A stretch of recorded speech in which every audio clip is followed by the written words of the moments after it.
My friend and I were on a road trip. When we finally pulled into a hotel for the night, it was late, closer to midnight, and the room immediately gave us the creeps. It was ground level, with two entrances. One led to the interior hallway, the other opened directly out to the parking lot. When you walked in from the hallway, the bathroom was to your right, an open closet was to your left. Right away, we noticed the hallway door's security latch was broken. It was completely missing its catch plate. For a little peace of mind, we still flipped the swing bar closed anyway. We figured we were safe enough. The door still required a key card to open. By 2:30 a.m., we were settled into the same bed. The TV and lights were completely off. We were both up late, playing games on our phones. Earlier, we had taken a small amount of an edible each. We have done this many times before. We didn't feel high, just a little faded and relaxed, breaking the silence. My friend made a joke about how sketchy the hotel room was. As she spoke, she glanced over toward the front door, near the closet, and the bathroom. I looked over too. My heart dropped. Standing in the doorway by the closet area was a tall, white figure. I immediately tried to tell myself it was just a trick of the mind, but I couldn't look away. It was a towering, opaque white silhouette. It had a long head and abnormally long arms. It vaguely resembled Slender Man because I am nearsighted and didn't have my glasses on. My vision was a bit blurry, convincing myself my eyes were just playing tricks in the dark.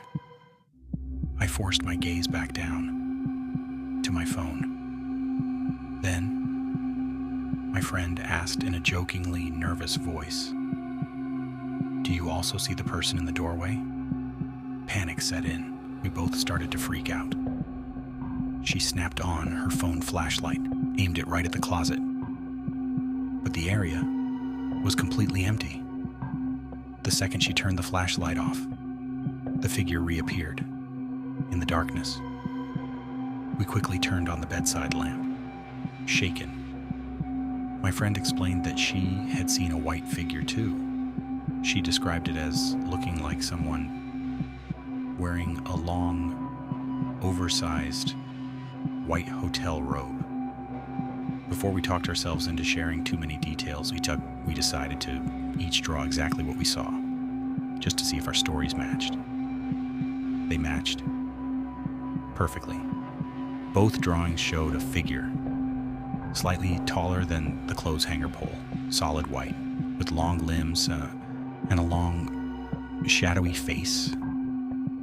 My friend, who is a staunch skeptic of the paranormal, pointed out that she couldn't see through it at all.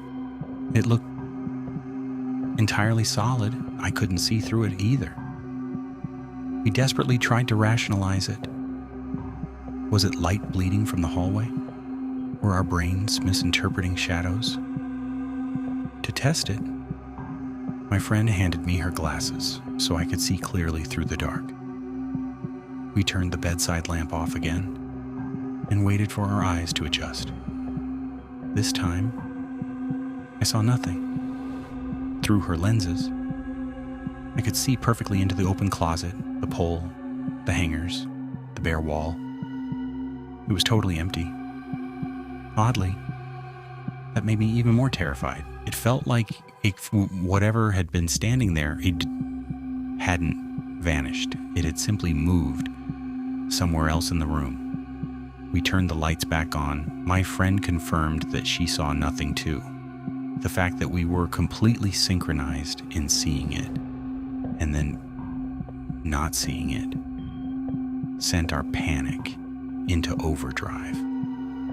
After a while of mutual freaking out and trying to reassure each other that it was just an optical illusion, we turned off the lights again.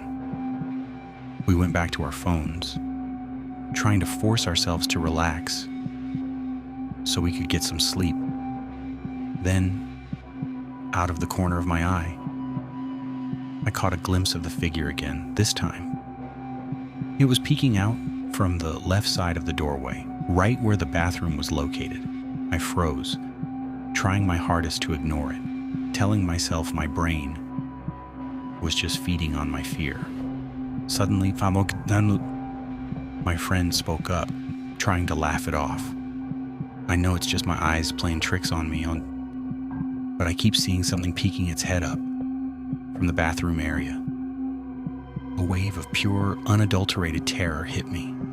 I have never felt more afraid in my entire life. I told her I was seeing the exact same thing. We full-on panicked because we had taken the edibles. We clung to that explanation, desperately telling ourselves it was just a drug-induced coincidence. We went over every logical possibility again and again. The hallway lights, a trick of the mind, the edibles. Finally, building up a burst of adrenaline-fueled courage, I got out of bed and checked the entire room. Nothing was there. Exhausted and terrified, we finally fell asleep around 3:30 a.m. The next morning, we checked out and hit the road. While we were driving, my friend casually mentioned how she hadn't noticed me leaving the room the night before. I looked at her, completely confused. I told her I hadn't left the room at all. She stared back at me. She explained that when she got up in the morning, the front door's security latch, the swing bar, was standing wide open. She assumed I'd opened it because she knew for a fact that she had closed it the night before. I knew she did too. I was sitting right next to her and watched her flip it shut. Neither of us touched that door. To this day, we have no idea how that latch was opened or what was really watching us for Edis from the shadows of that room.